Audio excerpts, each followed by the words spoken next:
Bonjour. Aujourd'hui, on se penche sur un fait marquant au Cameroun. Bonjour. Oui, quelque chose d'assez inédit. Tout à fait. Pour la toute première fois depuis l'indépendance, l'ONU va être impliquée dans l'organisation de l'élection présidentielle. C'est le prévu pour octobre 2025, c'est ça? Exactement. Et on a une analyse, une source qui décortique un peu cet accord entre l'ONU et Eulecam. Elecam, donc l'organe électoral camerounais. Voilà. Notre objectif, c'est de décrypter ensemble le contexte, les interrogations que cette analyse soulève Et les implications, bien sûr. et les implications. Alors, allons-y. Pour commencer, peut-être rappeler le contraste avec 2018. Ah oui, c'est important. L'analyse qu'on a sous les yeux rappelle bien qu'en 2018, il n'y avait pas d'observateurs, ni ONU, ni Union européenne. Non, et la source dit même que le régime y était plutôt hostile. Carrément hostile, oui. Le texte va même jusqu'à mentionner des allégations assez sérieuses. Les faux observateurs.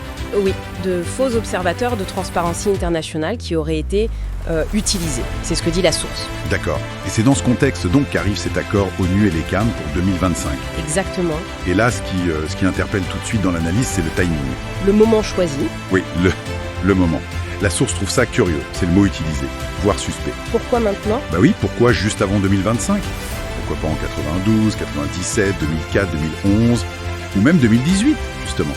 L'auteur demande, un peu ironiquement, comment ça se fait que le pouvoir découvre seulement maintenant l'expertise avérée de l'ONU après plus de 40 ans. C'est vrai que la question du timing est assez frappante. Suspicion, elle ne fait que grandir, j'ai l'impression, quand l'analyse parle de la façon dont l'accord a été conclu. Ah oui, alors là, Qualifié de obscur et dangereux. Dangereux pourquoi ? dangereux à cause du manque de transparence, principalement. C'est ce qui ressort. C'est-à-dire L'accord aurait été signé en catimini. en catimini. Oui, c'est le terme. Sans aucune consultation. Ni information préalable des partis politiques. De l'opposition notamment, j'imagine. Surtout oui. Ni même des organisations de la société civile. D'accord. Et pour l'auteur de notre source, cette opacité, dès le départ, ça jette un doute, quoi, sur les intentions réelles. On comprend mieux le terme obscur. Voilà, c'est cette absence de démarche inclusive qui est vue comme un mauvais signal. Donc, on a le timing qui questionne, la méthode opaque, mais l'analyse va plus loin, non ? Elle parle d'influence possible. Tout à fait. Elle aborde un point assez sensible, le rôle potentiel de Philémon Yang. Ah oui, l'ancien Premier ministre. Exactement. Ancien Premier ministre, figure importante du RDPC, le parti au pouvoir. Et surtout, président actuel de l'Assemblée générale de l'ONU. Précisément. Et la source, elle, exprime ouvertement une crainte. Laquelle ? Que sa position à l'ONU ait pu, faciliter ce que la source appelle des basses manœuvres. Carrément. Oui, pour servir les calculs désespérés du régime à l'approche de l'élection. C'est une lecture ou une interprétation assez forte qui est proposée. C'est une acculation grave, en effet, formulée dans ce texte. Oui, clairement. Et face à tout ça, le timing, l'opacité, ces possibles influences, il y a une réaction, j'imagine. L'analyse en parle. Oui, et il y a une réaction très nette de certains acteurs politiques, rapportée par la source. Une demande. Une demande de transparence, simple et directe.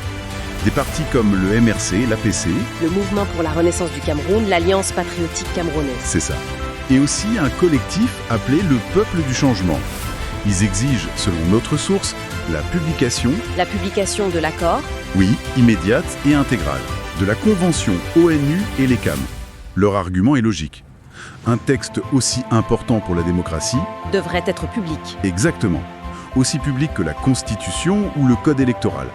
Pour eux, c'est un test en quelque sorte. Un test de bonne foi. Voilà. On se retrouve donc avec une situation assez paradoxale finalement. D'un côté, on a l'ONU qui arrive, ce qui pourrait sembler positif, non ? Un gage de crédibilité. Oui, sur le papier, on pourrait le voir comme ça. Une assistance technique internationale, ça peut rassurer. Mais Mais de l'autre côté, et c'est ce que notre source met vraiment en avant, il y a cette méfiance, une méfiance énorme.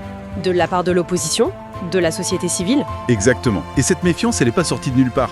Elle est nourrie par tout ce qu'on vient de dire, le timing jugé suspect, le secret autour de l'accord. les craintes d'instrumentalisation via Philémon Yang. Oui, et puis il ne faut pas oublier le passé récent, l'élection de 2018 sans observateur crédible, selon le texte.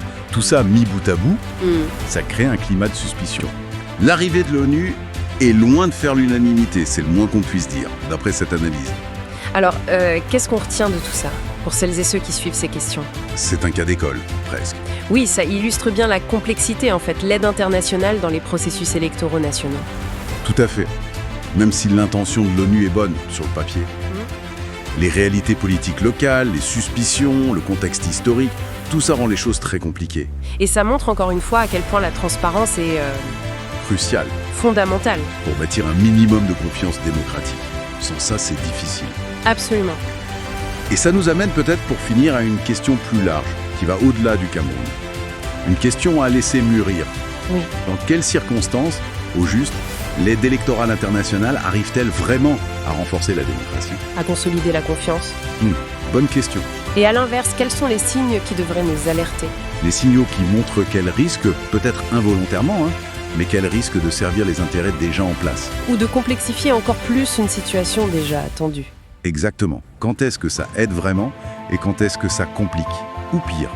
Voilà une réflexion, je pense, importante à avoir.